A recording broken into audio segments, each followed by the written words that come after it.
अध्याय 1। सृष्टि। आदि में परमेश्वर ने आकाश एवं पृथ्वी को रचा।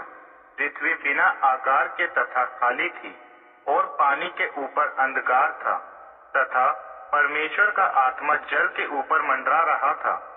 उसके बाद परमेश्वर ने कहा, प्रकाश हो जाए, और प्रकाश हो गया। परमेश्वर ने प्रकाश को देखा कि अच्छा है। परमेश्वर ने प्रकाश को अंधकार से अलग किया। परमेश्वर ने प्रकाश को दिन तथा अंधकार को रात कहा, और शाम हुई, फिर सुबह हुई। इस प्रकार पहला दिन हो गया। फिर परमेश्वर ने कहा, जल के बीच ऐसा विभाजन हो कि जल दो भागों में हो जाए। इस प्रकार परमेश्वर ने नीचे के जल और ऊपर के जल को अलग किया। यह वैसा ही हो गया। परमेश्वर ने इस अंतर को आकाश नाम दिया, और शाम हुई, फिर सुबह हुई। इस प्रकार दूसरा दिन हो गया।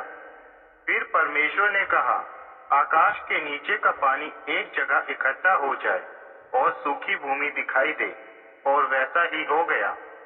परमेश्वर ने सूखी भूमि को धरती तथा जो जल इकट्ठा हुआ उसको सागर कहा, और परमेश्वर ने देखा कि वह अच्छा है। फिर परमेश्वर ने कहा, पृथ्वी से हरी घास तथा पेड़ उगने लगे, और पृथ्वी पर फलदायी वृक्षों में फल लगने लगे, और वैसा हो गया। पृथ्वी हरी हरी घास, बीज युक्त पौधे जिनमें अपनी अपनी जाति का बीज होता है, तथा फलदायी वृक्ष जिनके फलों में अपनी अपनी जाति के बीज होते हैं, उगने लगे। परमेश्वर ने देखा कि यह अच्छा है। फिर शाम हुई, फिर सुबह हुई। इस प्रकार तीसरा दिन हो गया। फिर परमेश्वर ने कहा, दिन को रात से अलग करने के लिए आकाश में ज्योतियां हो, और ये चिन्हों, समयों, दिनों एवं वर्षों के लिए होगा। और आकाश में ज्योतियां हो, जिससे पृथ्वी को प्रकाश मिले, और ऐसा ही हो गया।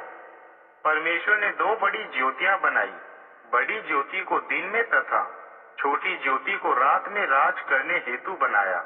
और परमेश्वर ने तारे भी बनाए।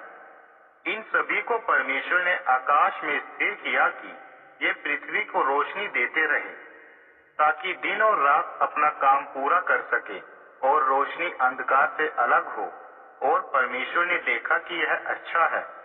और शाम हुई, फिर सुबह हुई। इस प्रकार चौथा दिन हो गया। फिर परमेश्वर ने कहा, पानी में पानी के जंतु और आकाश में उड़ने वाले पक्षी भर जाए। परमेश्वर ने बड़े बड़े समुद्री जीवों तथा सब जातियों के जंतुओं को भी बनाया, और समुद्र को समुद्री जीवों से भर दिया तथा सब जाति के पक्षियों की भी सृष्टि की। और परमेश्वर ने देखा कि यह अच्छा है।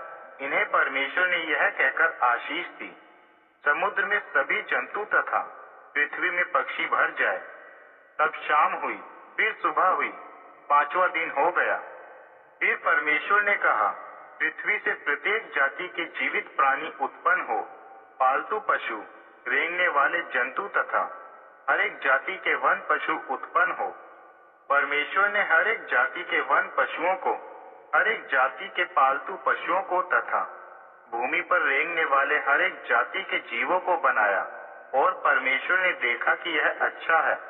फिर परमेश्वर ने कहा, हम अपने स्वरूप के अनुसार अपनी समानता में मनुष्य की रचना करें, कि वे सागर की मछलियों, आकाश के पक्षियों, पालतू पशुओं, भूमि पर रेंगने वाले हर एक जीव तथा सारी पृथ्वी पर राज करें। इसलिए परमेश्वर ने अपने स्वरूप में मनुष्य को बनाया। परमेश्वर के ही स्वरूप में परमेश्वर ने उन्हें बनाया, नर और नारी करके उसने उन्हें बनाया। परमेश्वर ने उन्हें यह आशीष दी, फूलो फलो और संख्या में बढ़ो, और पृथ्वी में भर जाओ, और सब पर अधिकार कर लो। सागर की मछलियों, आकाश के पक्षियों व पृथ्वी के सब रेंगने वाले जीव जंतुओं पर तुम्हारा अधिकार हो। तब परमेश्वर ने उनसे कहा, मैंने तुम्हारे खाने के लिए बीज वाले पौधे और बीज वाले फल के पेड़ आदि दिए हैं, जो तुम्हारे भोजन के लिए होंगे। और पृथ्वी के प्रत्येक पशुओं, आकाश के सब पक्षियों और पृथ्वी पर रेंगने वाले सब जीव जंतुओं को, प्रत्येक प्राणी को जिसमें जीवन का श्वास है, मैं प्रत्येक हर एक पौधे भोजन के लिए देता हूँ, और वैसा ही हो गया। परमेश्वर ने अपनी बनाई हर चीज को देखा और वह बहुत ही अच्छी थी। और शाम हुई, फिर सुबह हुई, इस प्रकार छठवां दिन हो गया।